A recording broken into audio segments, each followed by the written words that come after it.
So usually just put it off, and usually they change the wick or the cloth. But he says this guy will not even put it out because he's able to restore. Amen. It says, in faithfulness he will bring forth justice.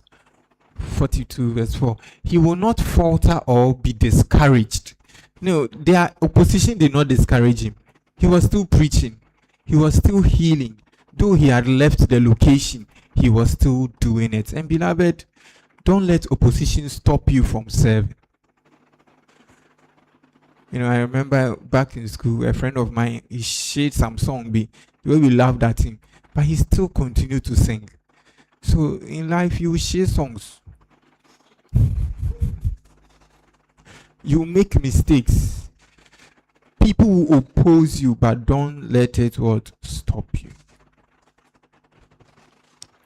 He says that in his teaching, the islands will put their hope. So here in Matthew, he says the nations will put their hope.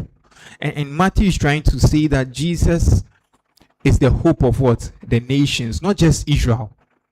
By his justice, all of us have our hope in in him.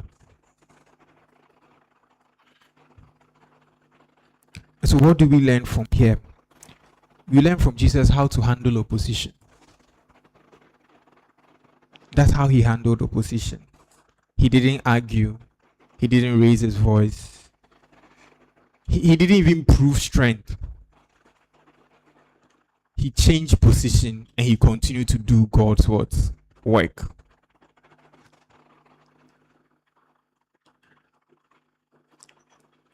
If we could compare him to some people in the Old Testament,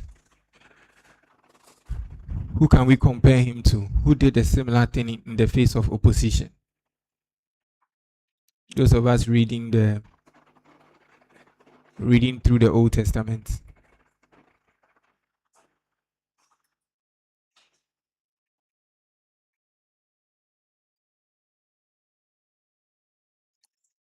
Joseph. And how did he handle opposition? Was he?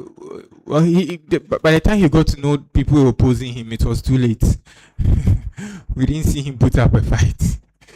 Yeah. Moses. How did Moses handle opposition?